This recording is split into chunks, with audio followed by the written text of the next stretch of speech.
Hi, today is November 21st, 2025, and I'm having an interview with Joanne Berweger Lulich. Joanne, do I have your permission to post this to the Mason Area Historical Society Facebook page? Yes, you do. Okay, thank you. So, who were your parents and your siblings? My parents were Joe and Violet Berweger. My siblings, I had two cousins that I grew up with. Okay, And other than that, I didn't have any brothers or sisters. okay. Who were your cousins that you grew up with?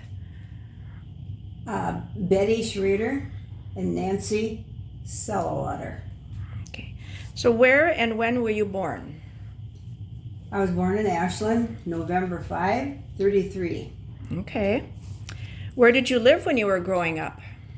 I lived at the Four Corners store on, what am I going to say, on County E, and, well, now it's the Four Corners store road. Before it was the Birch Lake Road, so they changed the name to Four Corners. Okay. So what kind of things did your family do for a living? They operated a store. It had everything. Like my dad said, if we don't have it, you don't need it. Okay. And you had to work in the store too, Yes. growing up? Yes, yep. Okay. What kind of things did your family do for entertainment? Oh boy. What did they do for entertainment?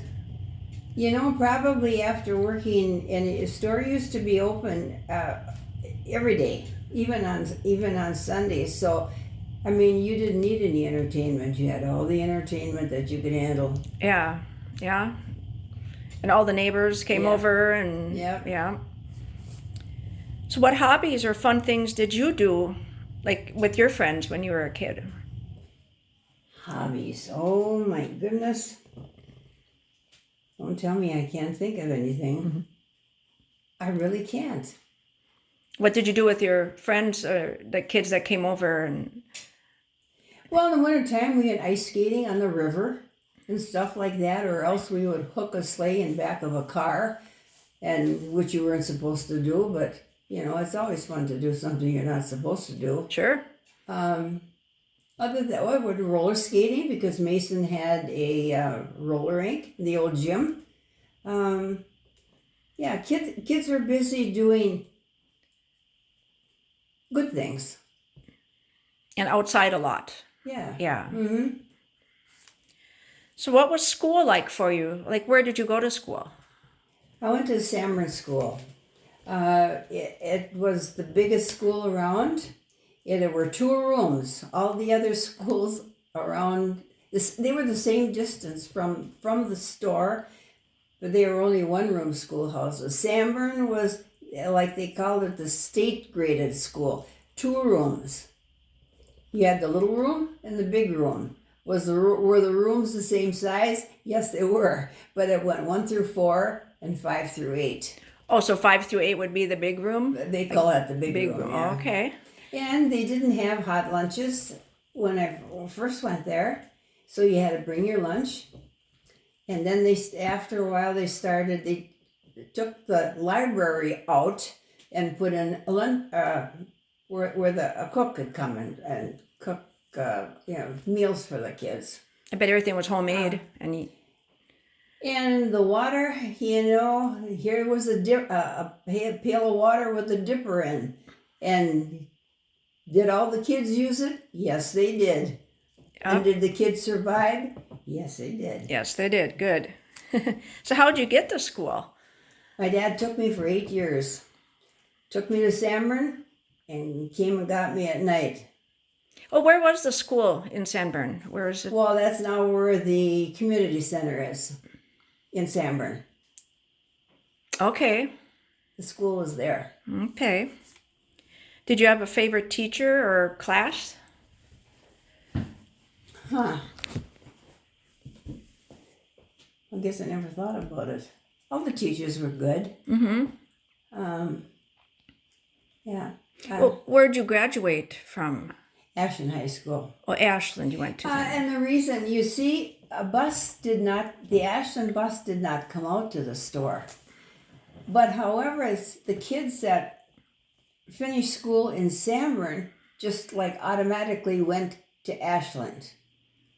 So, but when I graduated from high school, and I had to stay in town with my aunt for 4 years, then the bus did come out because Tony Fox down the road wanted his kids to go to DePadua, and somehow or another he got the bus to come out. So then Betty got to go to Ashland High School on a bus so she could be home every night.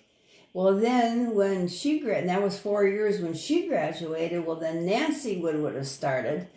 But by that time, the school, it was consolidated, and you had to go in what district you were in. So then Nancy went to Drummond.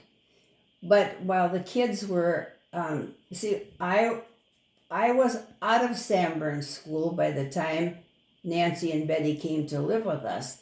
So and the bus did come and take those kids. They went to Grandview. Okay. See, and then of course then Drummond. So. Do you mind me asking you why your cousins came to live with you? Their mother died in childbirth. She was 32 years old, and there were 8 kids in the family. The oldest was 10. So then relatives, they got kind of split up in relatives? The family got split up, yes. Yeah. What changes have you seen in your community over time?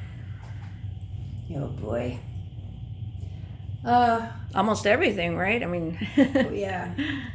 Well, going back to now the old store, and then was turned into a bar. Well, that was during World War II was going on. And I remember all these young boys. To me, of course, when you're 6 and somebody is 18, you think that they're old. Right. All right, now they got drafted, the boys got drafted, so they're celebrating before they have to leave the next morning on a bus to go wherever they had to go. So, yeah, and I guess I can remember songs that were being played in the bar, and songs that were played over and over, and a lot of tears. Sure. So, yeah. I suppose because why would you remember something like this? Because it was so unusual, Yeah. And did you know most of the young men that got drafted? Oh, sure. Yeah. Yeah, and right up the road from us, from the lived the Verbals. And you heard the story about there was, there was 12 in the family, 3 girls, okay, 9 boys, and they were all in the service, except one stayed home for you got a farm deferment. And they all came back. I think it's down in history that this family had the most sons in the service. I think there's another family in Pennsylvania that had that many sons also, but in different branches. These boys, the Verbal boys, were all drafted. So, and the story goes that one some general said, if these boys were in the same unit, the war wouldn't have lasted so long. So some of those Verbal brothers, they were in service at the same time. They were. Yeah, drafted. However, one was in the Battle of the Bulge. Okay. Another one was in the invasion of Anzio. So they saw action. Yeah. But they all came back. That's nice. Yeah. Yeah. And they were nice people. They were rough and tumble characters. They cut pulp for my dad. They worked hard. They played harder. But they were good people. Yeah. The story goes that when Martin Miller down the road had his arm cut off, they went over and milked his cows for him for a while till that arm healed up and he could handle it on his own. Yeah, they were good people. Yeah, good. Nice when neighbors help neighbors. Yeah. And who was a notable person from your neighborhood when you were where you grew up? Who was the notable person? Huh.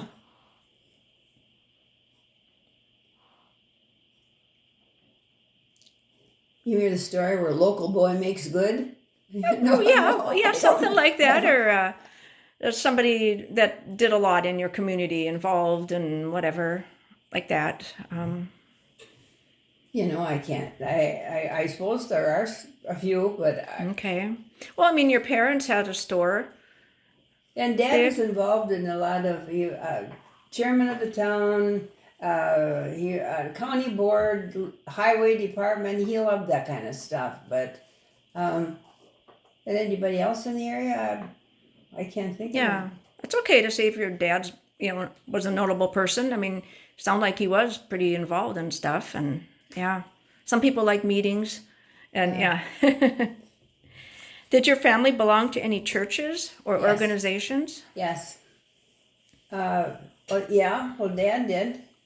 He was a Mason. I was a Job's daughter.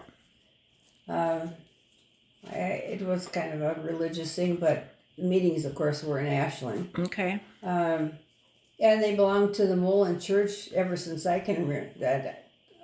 I mean, when the founder of the church, when you can remember the founder of the church, you know how old you are. Do you still go to that church? I do. I've been playing there for 75 years. Started with a pump organ. Good exercise. Right? Yeah. Don't need to go to a fitness center. Yeah. Do you remember visiting any public buildings in Mason when you were a kid? Yes, I do. The bank, Schroffnagel's. I don't know of any other public building. Probably the school. Roller rink was on to when they built the gym. Other than that, I don't know of any. Well, and plus you had your own store, so you didn't really need to Right. go to another store, right? Yeah. What was your first job as an adult? My first job. I don't know if we go. Let's get through college, I guess. And I worked at Garnish Hardware in Ashland, which was a wholesale hardware place. Then I also went down to Texas. I guess that was before Garnish's. In Fort Worth, and worked at Southwestern Petroleum Company. They sold roof coating. So. Okay. Do you remember how much you made? No, but Garnish's I made $55 a week. Oh, okay. But it wasn't union, and a lot of times the guys that worked in the warehouse, now we'll go back, I'm talking Garnishes, the guys were talking about having it unionized, and the owner said, well, you know what, you do that, because we get a bonus every Christmas. They would share the profits with the people. And I guess, looking at that, they figured they'd make more money by not having a union place. I know, I think I got like $400 and some one Christmas. I mean, that was a lot of money then. Sure. So where was that located? right across the street from the high rise on 7th Avenue. Okay. Yeah. And there used to be a skating rink there out in the back too, where the kids from Ashland used to come and ice skate. So did you drive from Four Corners, Well, or did you live in town? Stayed with my Aunt Lil. Okay. Do you remember the first time you would have listened to a radio or watched TV? Well, watch TV. My gosh, let's see. I don't think when I was in I wasn't in high school. I was in town more than I was home. Okay. But I don't know if they had a TV at that time. Yeah. And of course, the radio, yeah, there always was a radio. So how about your adult life? How did you meet your husband? I went to a hunter's dance in Benoit, and that's what happened. Yes. Well, and it's hunting season now, so. So, and they don't have any dances, so I'm out of luck here. And you had never met him before? That was the first No. time you... No. Okay. Mm-mm. And that's when it was fun to go to a dance, because there probably was Tom Morenzo playing the accordion, and maybe somebody else, or maybe what was some Morenzo too? The heck was his name? He played guitar, and there were no speakers, and you know what? You could visit with your neighbor. Now when they have a dance, they bring all those speakers in. You can't talk to the neighbor next to you because, you're shouting, and after, a few minutes, you're hoarse. Oh, right. No. Yeah. No. And people had a lot of fun. The place would be packed. Yeah. So what did you and your husband do for a living? Well, George was at the farm. Okay. Yeah. Yeah. You have children? 2. Okay. And you have grandkids? 2. 2. 2 by 2. What are your kids' names? Tammy and Darren. What are some traditions that you share now that holidays are coming up? What are some traditions that you shared when you were a kid or even now with your family? Well, of course, you always have the big holidays, your Christmas and your Easter, and your families would get together. We'd get together with Aunt Lil and her family. The other ones were kind of spread out. And we try to now with just my family now, but that's hard because one's in Texas and one's in Colorado, so it's hard to get together. Sure. Yeah. Is there anything else you want to add about maybe growing up at the store, or is another story you have on your mind you want to share? Or? Well, I must say it was a good life. If you could go back again, would you change it and be the way it was? Things were slower. It seemed like life was easier. But it was good growing up where I did grow up. Got to meet many people and still keep in contact with a lot of them. Yeah. So. Do you remember a price of anything in the store? Other than the hamburger that I was telling you before, yeah, hamburger went up to 55 cents a pound, and people complained that it was too expensive. And now, check what it is in the store. Right, and that was probably locally grown beef too that your dad. Probably. Yeah. Yeah, and what was so nice about living in the store, we lived upstairs of the store. You never had to grocery shop. It don't make any difference how many people showed up at your door. All you had to do was run downstairs, put the hamburger head on the machine, and grind some hamburger. So yeah, you were never at a loss that oh my gosh, how am I going to feed people? Right. That was never a problem. Yeah. And like I said, you never had to grocery shop. Right. Yeah, that would be kind of fun. I missed that when I came here. It's like, oh my gosh. Yeah. Yeah, now you got to drive to a store. Yeah. Yeah. Well, it used to be Benoit. Now that's not there right. anymore. So. Yeah. Maybe we'll just show people you have this nice book here. Let me see if I can hold it up like that, I think. So do you want to just say who made this book? Yes. It's all about the Four Corners neighborhood. Gary Johnson made this book, and he's the one that grew up in the Sunnyside Cheese Factory right next to the store. Oh, okay. Very nice. You got it? Yep. All right. Well, thanks a lot, Joanne. It's been fun. Yeah, it is. Yeah. I learned some stuff today and about you. I, of course, didn't know. So thank you again. All right. You're welcome.